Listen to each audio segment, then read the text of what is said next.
Hello, and welcome to another episode of A Rough Sketch of History. This episode is entitled The Spark, or How Did It Start?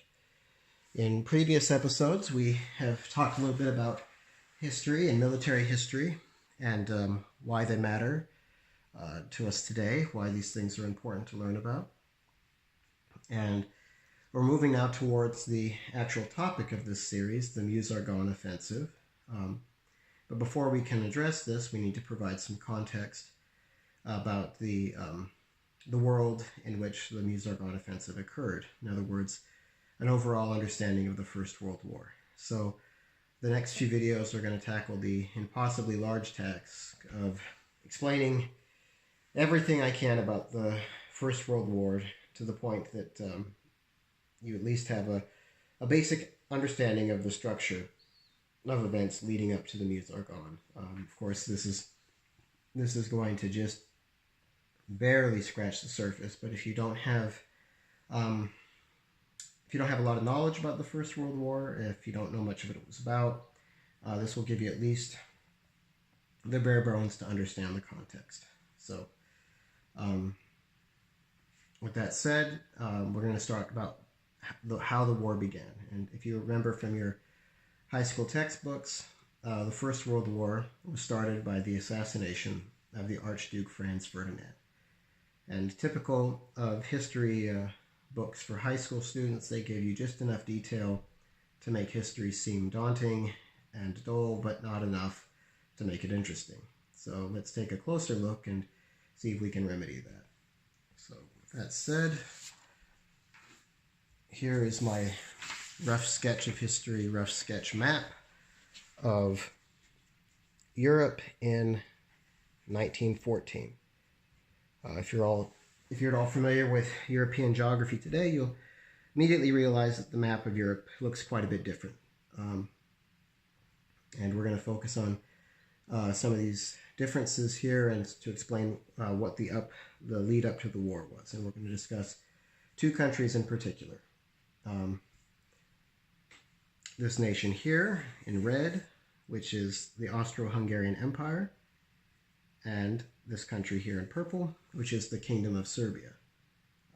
Neither one of these countries exist anymore in their current state. But at the time, the Austro-Hungarian Empire was an ancient nation. It had been around for centuries. Serbia was a new nation, less than 100 years old.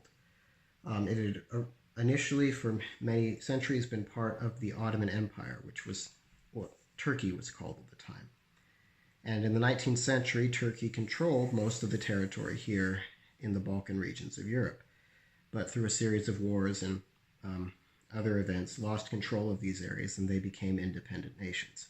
Serbia was one of these nations that became independent. Now, almost immediately after Serbia's independence, it started to have friction with the Austro-Hungarian Empire. The Austro-Hungarian Empire was kind of an odd nation. It was made up of many different nationalities. You can even tell the name, Austrians and Hungarians. But it had three factors to it. There was the Austrian part of the country, the Hungarians, and then the empire, the other nations that it controlled. It controlled what we would know as the Czech Republic, the Slovakian Republic, many of what was once Yugoslavia, much of what we call Romania, Ukraine, Poland. All of these nationalities lived together in the Austro-Hungarian Empire and didn't live together particularly peacefully.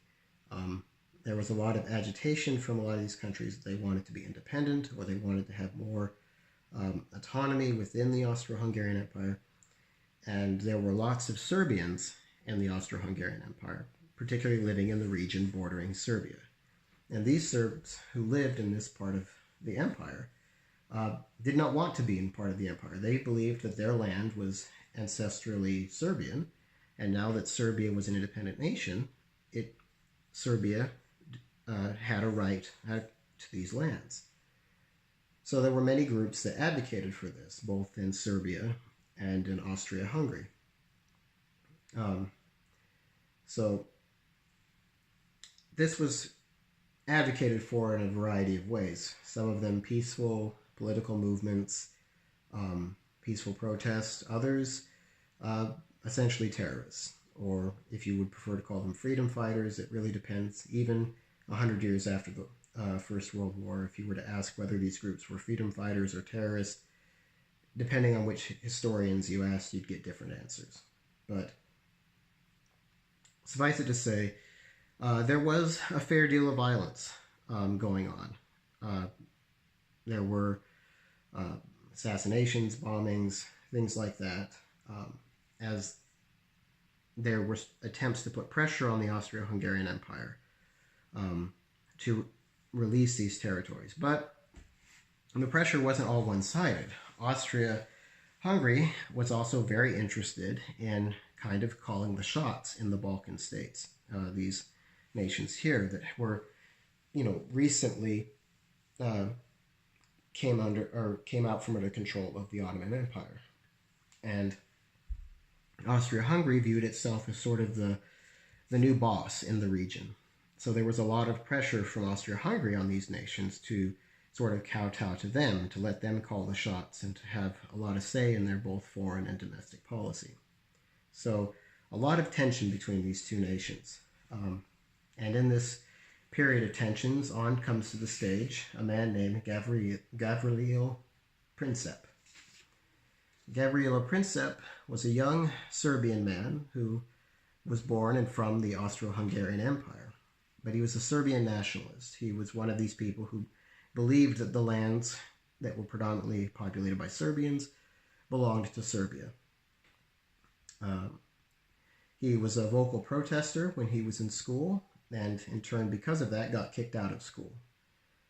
He attempted to join several Serbian nationalist guerrilla movements or freedom-fighting movements, but he was repeatedly turned down for being too skinny, too sickly, which he was. He had health problems, or, for lack of a better way to put it, otherwise being unimpressive. But eventually he found himself associated with a group known as the Unification or Death group, or the popularly known as the Black Hand Society, which was advocating for the independence of these Serbian regions. And as you can probably take from the name, it was one of these regions, or one of these groups that didn't have any qualms about using violence to make their point. Now, this group, the Black Hand Society, wasn't just a group of ragtag discontents from the Austro-Hungarian Empire. They did receive funding and support from Serbia and also from Russia, which Russia viewed itself as sort of the protector of all Slavic peoples, or their guide or head. And even to this day, Russia has a keen interest in this part of the world. They feel a certain degree of responsibility for it. So money and training and information was funneled from various intelligence groups from Russia and Serbia to groups like the Black Hand Society.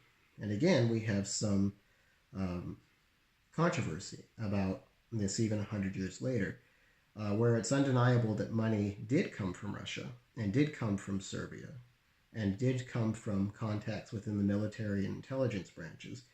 It's not clear whether or not it was official government policy of either Serbia or Russia to support these groups, or simply people within the government acting independently. Some people believe that the Black Hand Society and groups like it were essentially state-sponsored terrorists. Others view these groups as simply having people in the Russian and Serbian government who were sympathetic to them. This is the big topic, and honestly outside the scope that I can give, so I'm not going to give an opinion on it one way or the other than just to let you know that both views are out there and are common.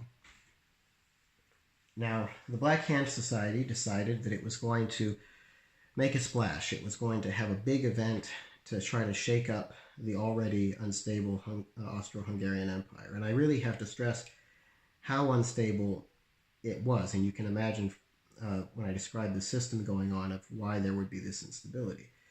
it was essentially two nations joined together under one king. You had Austria, which is kind of over here, and Hungary, which is more in the center.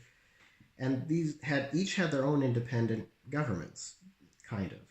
But each government was underneath the emperor, or the king, which was part of the Habsburg monarchy, which, if you know your European history, the Habsburgs have been around for a long, long time. But then there were all these other nations that didn't necessarily have their own government, but were under the control of either the Austrian or Hungarian governmental systems. So if you were, especially a member of the nobility, it wasn't a democracy, but if you were a member of the nobility, in either Hungary or Austria, and you had a lot of wealth, you did have a say in the government. They had a parliament. There was elections in a sense, though they weren't open to everyone. But if you were a Serb or a Pole or a Ukrainian, you really didn't have any representation in the empire. So a lot of these sections weren't very happy about it, because even though they didn't have any representation, they still had to serve in the army and they still had to pay taxes.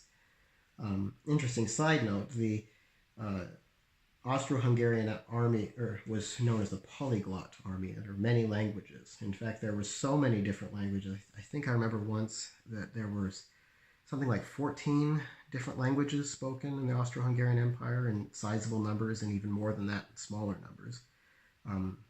Even in this border region here, that there was Italians, there was many, many ethnic groups. So when they joined the army, there was a language that was sort of concocted and taught to the recruits, so the officers, who were mostly Austrian and German-speaking, could communicate with their conscript soldiers. So you can imagine how effective an army could be if your commanding officer, if the person leading you into battle, only knew 50 or 60 words of which he could communicate with you. Things like stop, forward, we sleep here, things like that, left, right. So it was an interesting idea to try to solve a complicated problem. You could ask, well, why didn't they just teach everyone the same language? You have to realize that at this time, literacy was not super common, especially amongst the Slavic nations. So it would have been a hard situation to teach year after year thousands of new recruits to speak Austrian or to speak German when they couldn't even read or write their own language. And the experiment, well, like I said, turned out to be a bit of a failure as the war began. But back on track, the Black Hand Society picked their time to make their move. And their move would be in Sarajevo, a city right about here, on June 28, 1914. Archduke Franz Ferdinand and his wife, the Duchess Sophia, were conducting an official visit to the city, which, as I said before, was part of the empire, though tensions were high. They were warned before coming to the city that there could potentially be trouble, though the Archduke sort of dismissed these concerns and went with a rather light security detail. Let's bring up my rough sketch map of the events in question. Again, nothing pretty, but you'll get the point. So the plan was that the Archduke and his wife were staying at a military facility, and in the morning they were going to take a motorcade through the city. They would pass down this road here along a river, and they would go to the town hall where he would give a speech. After that, they would come back the same road. They would turn up this way, proceed down this road to a museum that was being opened and dedicated, and he would speak there. And that would essentially round out the day.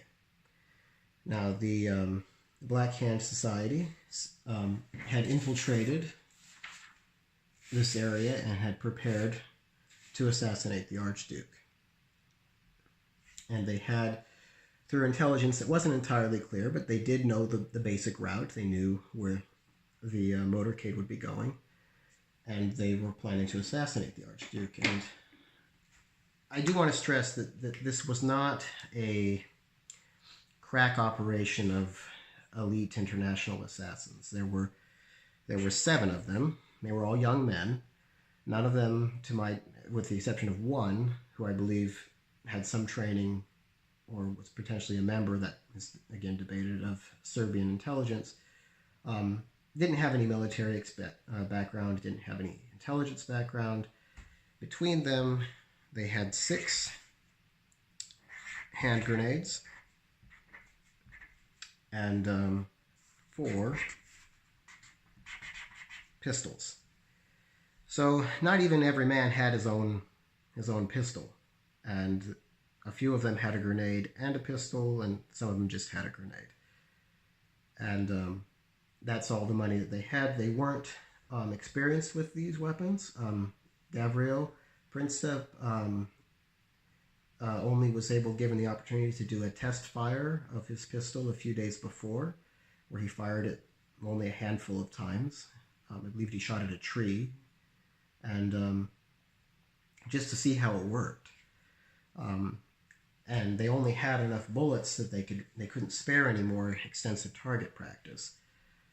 I haven't read this for sure, but based on what I've read, I don't believe he had ever fired a pistol prior to that.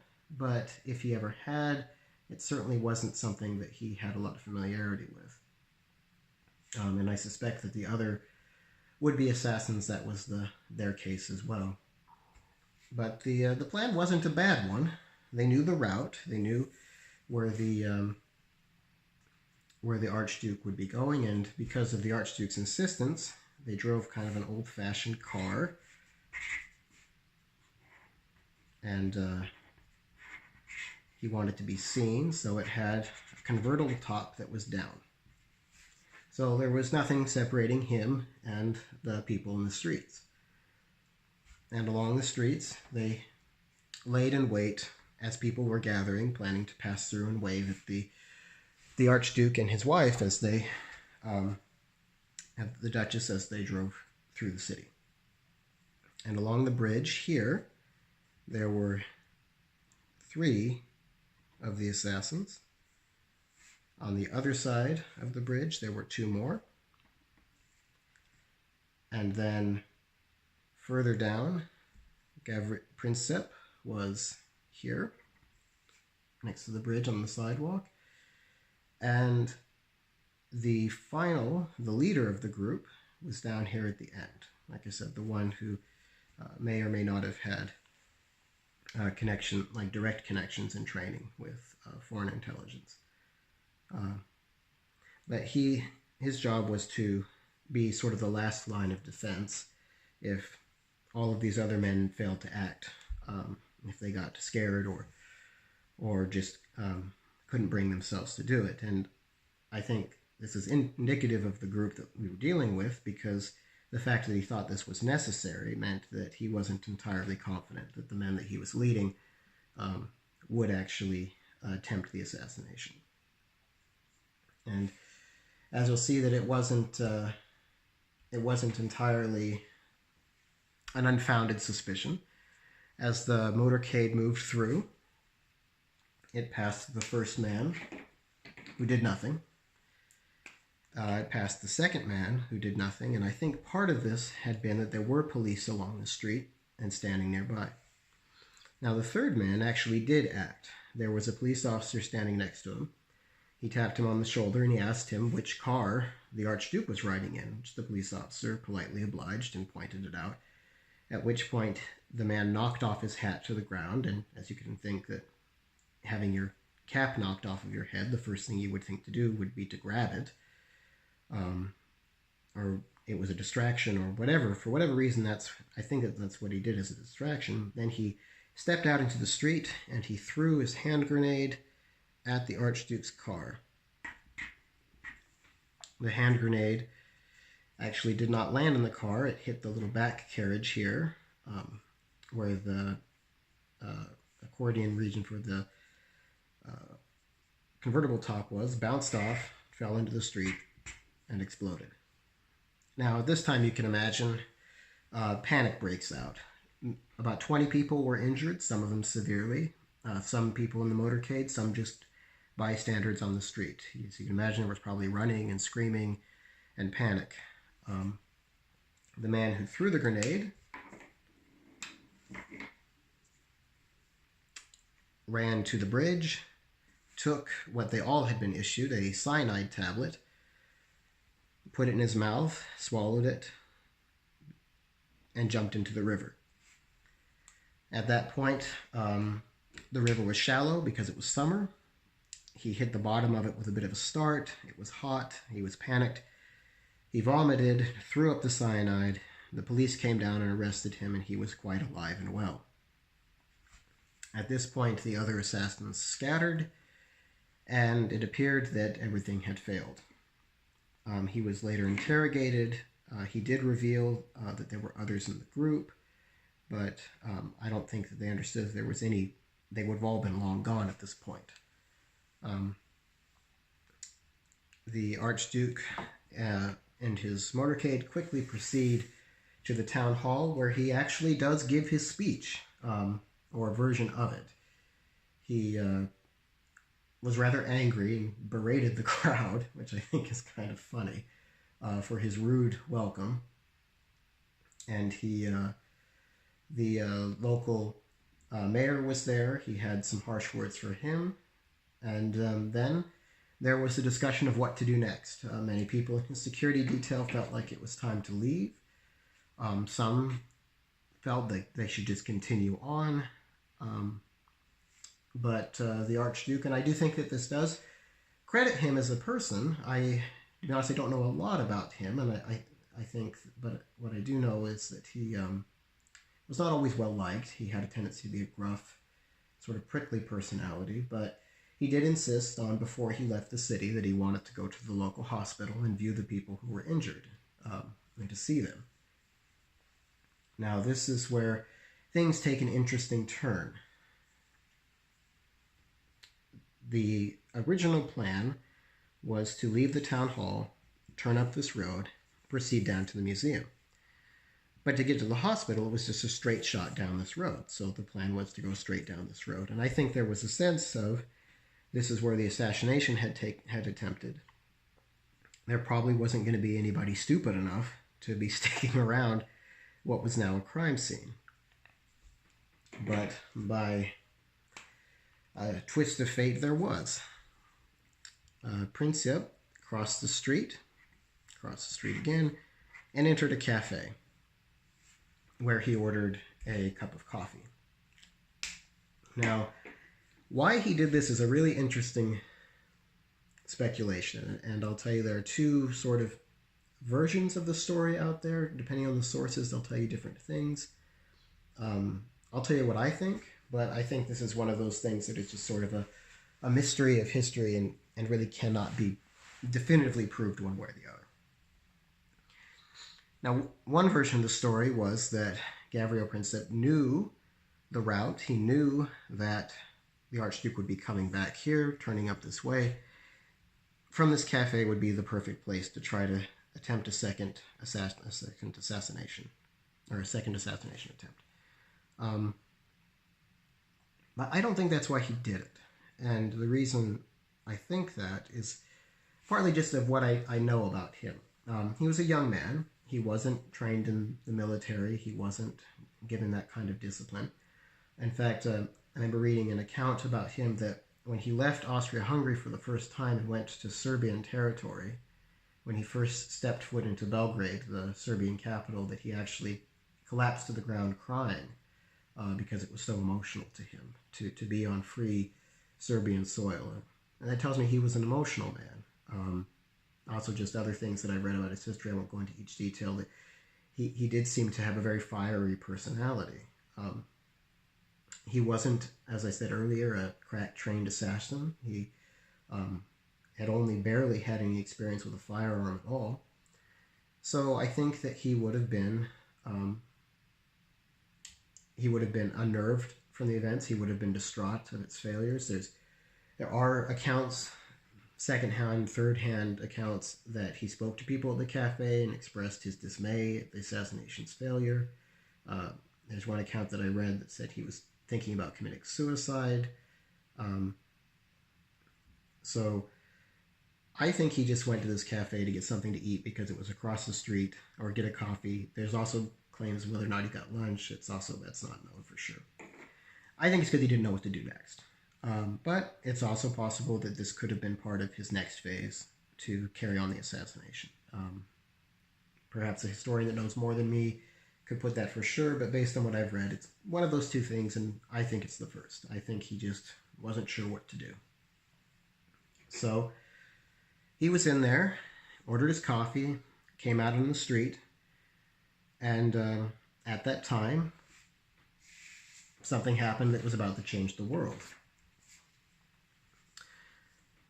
The Archduke's motorcade was proceeding down the street. They had planned not to go to the museum. They had planned to go to the hospital. But for whatever reason, that decision was not actually relayed to the drivers of the cars. So the first car turns around and heads up this road right along the entrance to the cafe. The second car, which has the Archduke and his wife in it, follows him. Someone in one of the cars shouts out to the drivers that they've gone the wrong way.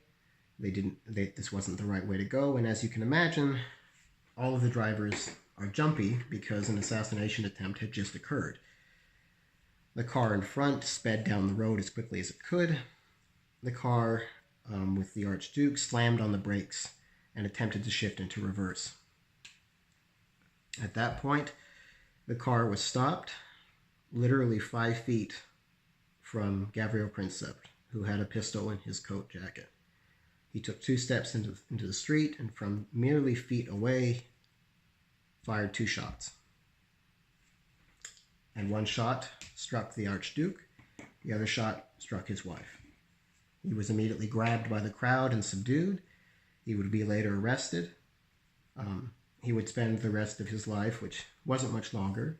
As I said earlier, he was of poor health, and in 1916, before the war ended, he died in an Austro-Hungarian prison. But in that meantime, the Archduke and the Duchess were dead within 10 minutes. I think it's shocking to think that such a huge part of what happened in the world happened by chance, essentially. It's reported that the last words of the Archduke was pleading with his life to stay alive for the sake of their children, but neither one of them, I believe, were alive by the time they were taken to the hospital. So out of this assassination blossoms the First World War. And in the next video, I'll go into details about how this event tripped the dominoes. But I do think it's important to add on something that is important here, that a lot of times you would imagine that an event like this might trigger a war between 2 nations. The Archduke was, in fact, the heir to the Austro-Hungarian throne. He was in line to be the next emperor.